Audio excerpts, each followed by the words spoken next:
নীলা ইসরাফিল ও NCP নেতা সারওয়ার তুষারের দ্বৈত লড়াইয়ের ময়দানে এবার ঢুকে পড়েছেন আমেরিকা প্রবাসী সাংবাদিক অনলাইন অ্যাক্টিভিস্ট ইলিয়াস হোসাইন।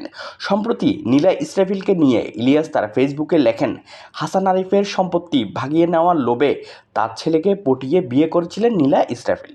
ইলিয়াস বলেন, ডিজিএফআই এর টাকা নিয়ে এনসিপিতে আসেন নীলা এবং ডিজিএফআই এর কথা মতোই তুষারকে প্রেমের ফাঁদে ফেলে রেকর্ড করে রাখেন নীলা। ইলিয়াস হোসাইন তার লেখায় হাসান আরিফের মৃত্যুর জন্য নীলাকে দায়ী করেন। সম্প্রতি নীলা তার ফেসবুকে লেখেন, আমি নীলা ইসরাফিল। ওই দিন আমি ঢাকা মেডিকেল কলেজ হাসপাতালে ভর্তি ছিলাম সম্পূর্ণ অজ্ঞান অবস্থায়। আমার নিজের নাম, পরিচয়, জীবনের সিদ্ধান্ত সব কিছুর উপর তখন আমার কোনো নিয়ন্ত্রণ ছিল না। আর ঠিক সে সুযোগেই সারওয়ার তুষার আমার স্বামীর নামের জায়গায় নিজের নাম বসিয়ে দিয়েছে। এটা কোনো ভুল নয়, এটা আইনগতভাবে জালিয়াতি। বাংলাদেশ দণ্ডবিধির 468 ও 471 দ্বারাই স্পষ্টভাবে বলা আছে, প্রমাণ হিসাবে ব্যবহারযোগ্য নথি মিথ্যা তথ্য দিয়ে তৈরি করা এবং তা ব্যবহার করা শাস্তিযোগ্য অপরাধ। এছাড়া বাংলাদেশের তথ্য ও যোগাযোগ প্রযুক্তি আইনে অনুমতি ছাড়া কারো ব্যক্তিগত তথ্য পরিবর্তন করাও অপরাধ।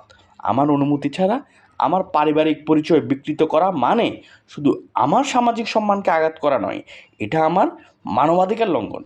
ইউডিএসআর এর ধারা 3, 5, 12 ও 22 অনুযায়ী আমার ব্যক্তিগত মর্যাদা, গোপনীয়তা এবং আইনি নিরাপত্তার অধিকার ক্ষুণ্ণ হয়েছে। হাসপাতালের নথিতে এই ভুয়া তথ্য ভবিষ্যতে আমার বিরুদ্ধে ব্যবহার হতে পারে, আমার সামাজিক ও আইনগত নিরাপত্তাকে হুমকির মুখে ফেলতে পারে। আমি এর তীব্র প্রতিবাদ জানাচ্ছি এবং দাবি করছি অবিলম্বে ঘটনার তদন্ত করা হোক, দায়ী ব্যক্তির বিরুদ্ধে আইনের সর্বোচ্চ ব্যবস্থা নেওয়া হোক, আমার প্রকৃত তথ্য পুনঃস্থাপন করা হোক। এদিকে নীলার অভিযোগের জবাবে সারওয়ার তুষার তার ফেসবুক পোস্টে লেখেন, বাটপাড়ির একটা সীমা থাকা দরকার। কিছুদিন পূর্বে তুষার ও নীলার মধ্যকার একটি ফোনালাপ নিয়ে সামাজিক যোগাযোগ মাধ্যম ছিল বেশ সরগরম। নীলা অভিযোগ করেছিলেন, তুষার তাকে অনৈতিক প্রস্তাব দিয়েছে। এদিকে এক ভিডিও বার্তায় নীলা বলেন, তুষার যদি তাকে সরি না বলেন তবে তুষারের কিছু ভিডিও তিনি প্রকাশ করতে বাধ্য হবেন। প্রিয় দর্শক, সারওয়ার তুষার ও নীলা ইসরাফিলের মধ্যে কাকে আপনার অপরাধী বলে মনে হয়? আপনার মূল্যবান মতামত কমেন্টে জানান। বাংলা বুলেটিন চ্যানেলের আজকের ভিডিওটি ভালো লাগলে ভিডিওটি লাইক ও শেয়ার করুন এবং বাংলা বুলেটিন চ্যানেলটি সাবস্ক্রাইব করুন।